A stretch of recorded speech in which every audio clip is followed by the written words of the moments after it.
Hi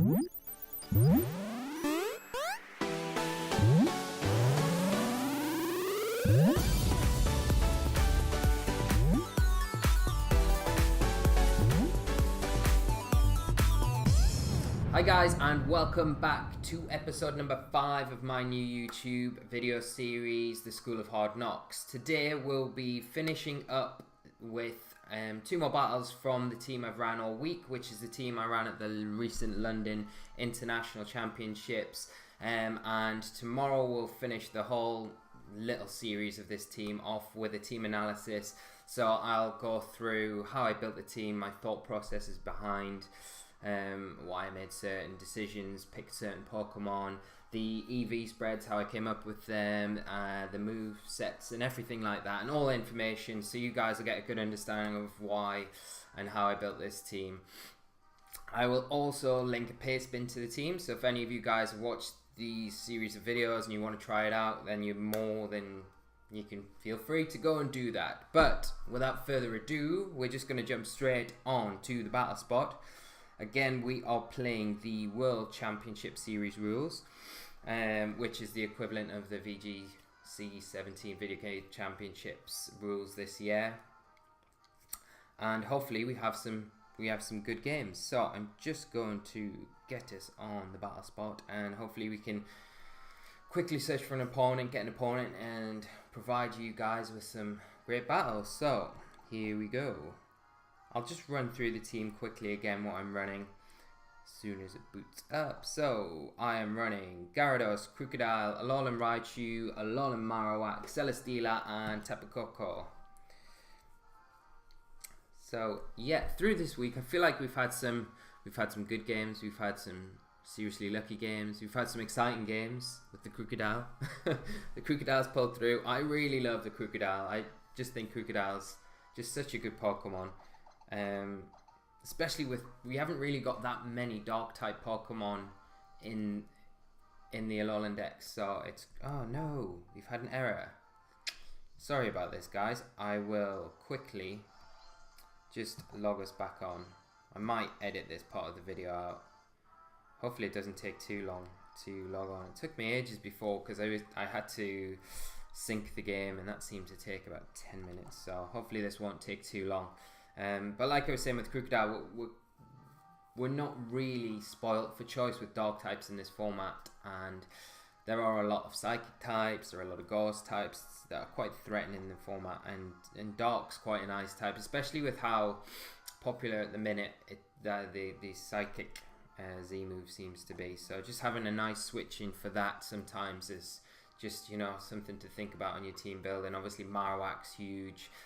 So having something other than Ghost to hit that with is really handy. And also the ground type with it as well, with how popular Electric is as well. It's just a nice combination of typing. As I've said in earlier videos, it's not the strongest Pokemon, it's stat wise, but I think it's utility, and we're having massive trouble getting on. We'll try once more. I do apologise about this. I don't know what the heck is going on with my internet.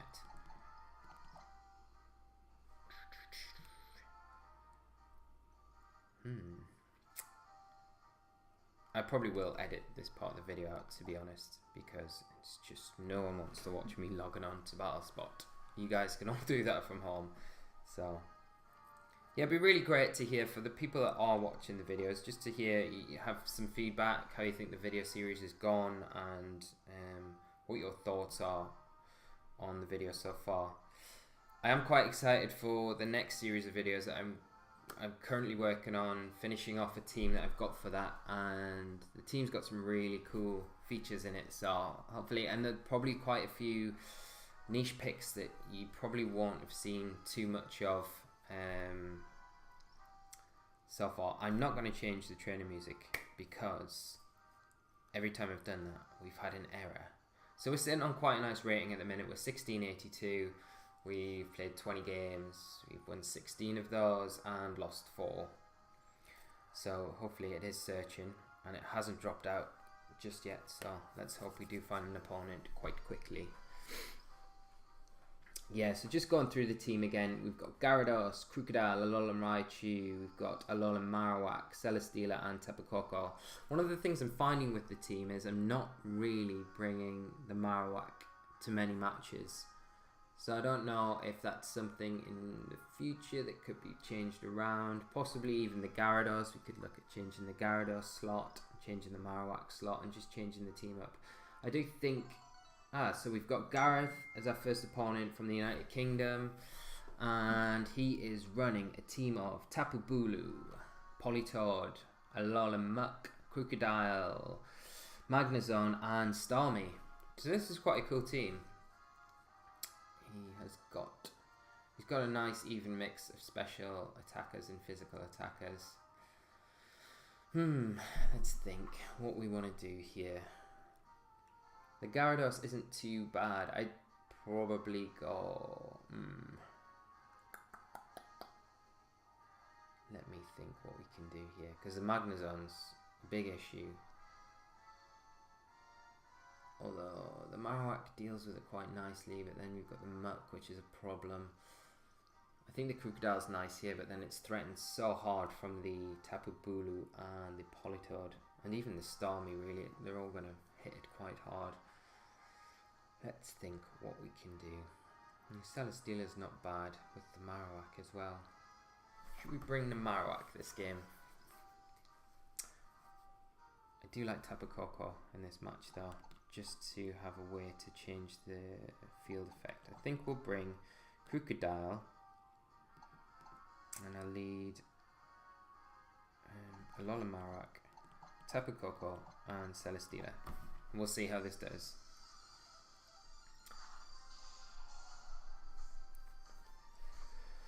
So hopefully my internet connection stays strong. We don't have any more dropouts. I don't know what that was about earlier. It was a bit weird.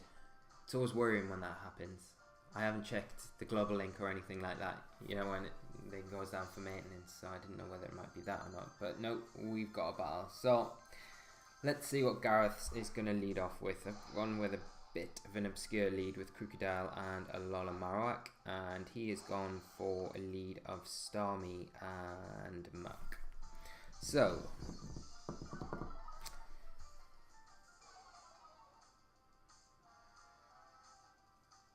I think what I'm going to do is I'm going to Tectonic Rage the Muck, and I am just going to Shadow Ball the Starmie straight up, because I've got a funny feeling that I should be able to survive whatever the Starmie throws at me. So the Muck protects. I'll still get the Tectonic Rage off. And the Scald. So hopefully, yeah, my Crocodile should survive. Hopefully I don't get the burn. Fingers crossed. No burn. So I get a little bit of damage off onto this Muck, which is good. And then I'm going to get the Shadow Ball off onto the Starmie. So as long as it's not sashed, I should KO it. So that should give us a 3-2 lead. And I'll do decent damage on the Muck here. So I should put it in range, really, for just an Earthquake next turn to pick up the KO. But it all depends on his other Pokemon, what he's got. And we get the Shadow Ball off onto the Starmie. So we're not really doing anything fancy here, we're just straight attacking. But I mean, in that situation, I'm quite comfortable. I know that I've got enough bulk in my Crocodile. I think only a Hydro Pump from the Starmie would have been enough to kill. But I'd be surprised here. I think the Politoed might come in. So we'll just have to wait and see. And then the question is, I've got to be careful with the Politoed, because if it's a Scarfed Politoed, then it's going to cause issues. But it's the Magnezone. Okay.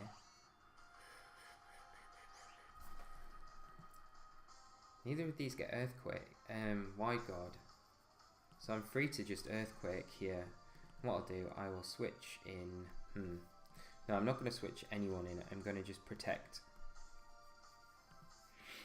my Marowak, because I don't want to switch my Celesteela in for that Magnezone to possibly be sashed and then get a T-Ball off and get damage on my Celesteela. So this way I'm just getting a free Earthquake off, which is crazy, because this should KO the Magnezone. And yeah, So we pick up the KO, double KO there. I don't think the crit even matters on the Magnezone, so that's us 4-2 up. And he's got one Pokemon left, so let's see what that is. And it's Tapu Bulu. Okay.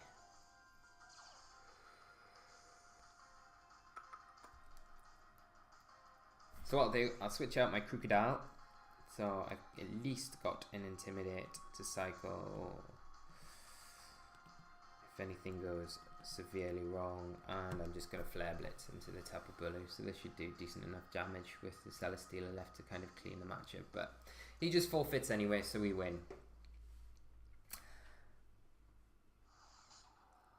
That was a good game to my opponent. I'm just thinking about the Muck and the Magnezone. I don't...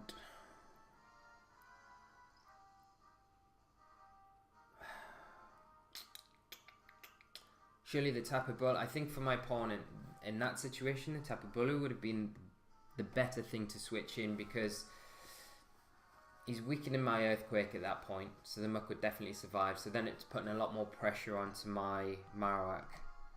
But this is the thing, it's a new meta game, everyone's learning. I make plenty of mistakes in my matches, and I'm not saying my opponent's made a mistake in that match. I'm just trying to work out how he may have, oh, he could have played it a little bit better, but I got a bit fortunate there, so I don't want to sound like I'm coming across criticising, because it's definitely not a criticism. Anyway, we'll stop worrying about that, and we'll jump back into the next match. And we'll get straight into that. So we're on a nice rating of 1692. It'd be nice to finish this little session this week up with breaking the 1700s, which would be great. So hopefully we can have another good match. That was quite a quick one. So hopefully the next match will be a bit longer and a bit more entertaining for you all. So hopefully the battle spot doesn't take too long to nominate me an opponent.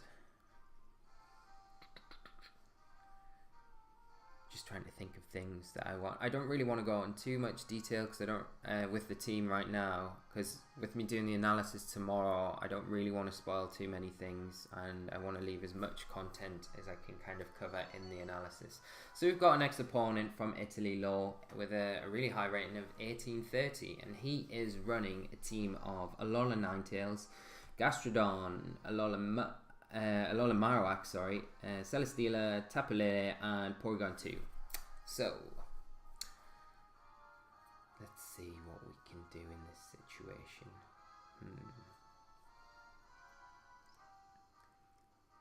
Celesteela is very good here. I've just got to be careful for the Marowak, the Alola Marowak, and the Porygon 2 if that is carrying T-Bolt.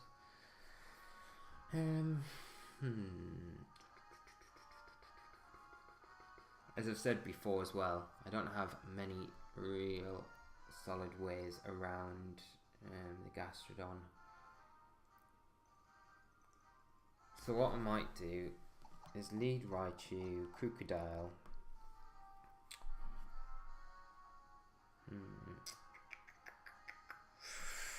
Bring my Tapu Koko and my Celesteela. And we'll go with that for now, and we'll see how we get on with that. So hopefully this game is going to be a good one, and hopefully I don't disappoint you with my players when it eventually loads. Right, let's see this.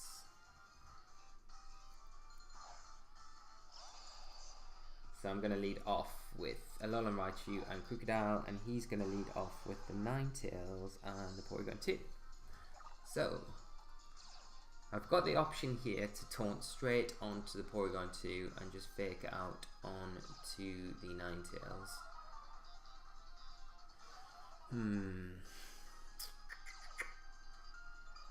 Is there any reason for him to switch out the Porygon 2 to the Lele to get a free Blizzard off onto my 2?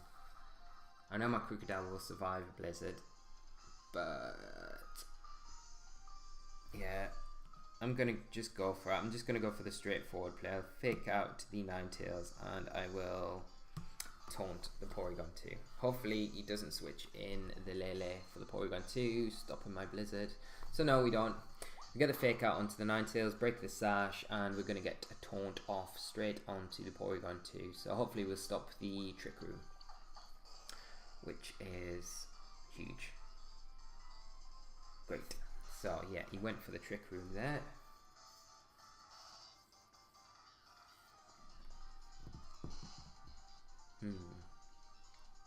Now the Ninetales is the fastest thing on the field. I do want to preserve my Crocodile for later in the match, so I might go for a Thunderbolt onto the Ninetales and switch in my Tapu Koko for, because my Raichu should take a Blizzard. I really should look at the calcs on Raichu. It's not the bulkiest thing, so, but we'll try it anyway. So switching out my Crocodile, I'm going to bring in my Tapu Koko, get the Electric Terrain up, and we'll go for a knockout onto the Ninetales, pending my Raichu staying on the field.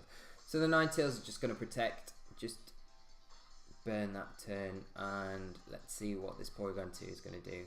It's going to Shadow Ball into the Raichu, so that's going to get rid of that, I would imagine. Oh. Raichu does hang on. But now I am faster than the Ninetales.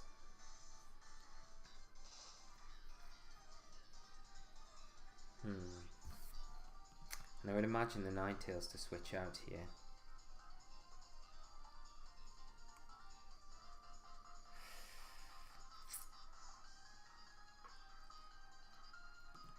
I'm going to go for a Psychic on the Ninetales, and just to get some distribution damage, I'm going to go for the Dazzling Gleam.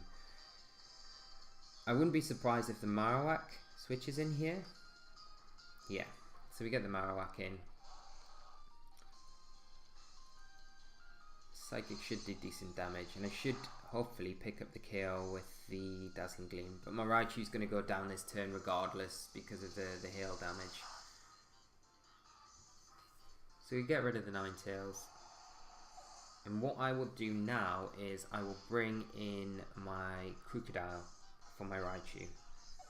And hopefully he brings in the Porygon 2 to try and get this Trick Room back up.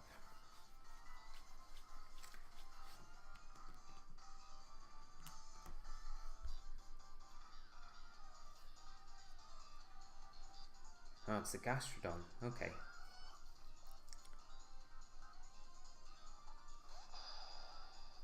So, what I'm going to do here, I'm going to try and nuke this Gastrodon. We saw in the previous episode, so hopefully if it's EV'd similarly to the one we played a couple of episodes ago or an episode ago, I am going to try and nuke it with the Groundrium Z and a Dazzling Gleam. Because as a Marowak is intimidated, anything it's got to throw at my Tapu Koko I should survive. We do get a decent amount of damage off onto it, the Gastrodon. Right, what's this? Is this the Moranga Berry? Yep. So that doesn't matter too much for the Z move. And hopefully this is enough to just nuke the Gastrodon. This is definitely not the most conventional way to deal with Gastrodon is on a team. So don't take this as like, oh, I've got this on my team. This is a way I can deal with Gastrodon. This is really kind of clutching at straws of how I can kind of get around this Pokemon. So hopefully, yeah, we get the KO, so that's great. And then he's just got the Porygon 2 to bring in, so we can taunt it again and stop the Trick Room going up, and I'm free to let's think what I can do.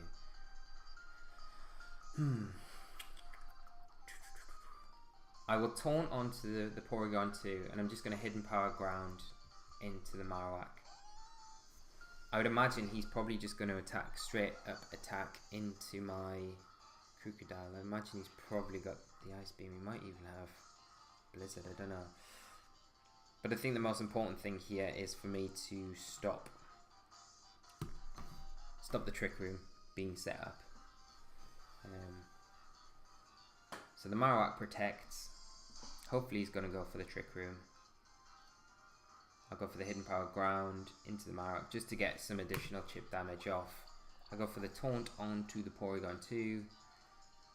Porygon 2 goes for the Taunt again. So we've stopped that. The Hail stops. So this is nice. So what I'll do here, because that Marowak has just protected, I will Earthquake to get rid of it. And I will switch in my Celesteela so I can get some damage off without damaging myself, and then I've still got the Tapu Koko to hopefully come in at the end if I need it, to just get some damage on that Porygon 2, because this Earthquake should take the Marowak out. And I don't think the Porygon 2 has got anything in its arsenal at the moment that can KO the Crocodile. From the damage output that we saw from the Shadow Ball onto the Raichu, even if it's got Ice Beam, it's not going to be doing enough damage to take me out. And hopefully, like I said, the Earthquake's enough to KO the Marowak. So we're going to get the Earthquake off. Hopefully this gets rid of the Marowak. There's a decent chunk hopefully to the Porygon 2. Yeah, that's the Marowak gone. So we've just got the Porygon 2 to get rid of. And remember, I've taunted it so it can't recover. It has got the Ice Beam. It'd be nice to see how much this does. But he goes straight into the Celesteela. That does a massive bit of damage with a critical hit. So rather than mess around here, I am just going to keep on attacking this Porygon 2. I'm not going to concentrate on setting a Leech Seed up onto it. It doesn't... I don't think it's probably got T-Bolt, so my Celesteela is not really in too much danger damage-wise. And I'm just going to Heavy Slam and Earthquake, and hopefully that should be the match. And that's another good thing about the Crocodile. It's kind of shown again in this game how good it can be, is not only for its damage output and its coverage moves, but just as a good utility Pokemon with the Taunt. Whereas normally Porygon 2 is just a pain to get rid of because it can recover, it can Trick Room, it's just a brilliant Pokemon for speed control. And just being able to shut it down with the Taunt is just so invaluable. And the Taunt wears off there, but I think it's too late for him to really do anything. We're going to outspeed, and that should be game.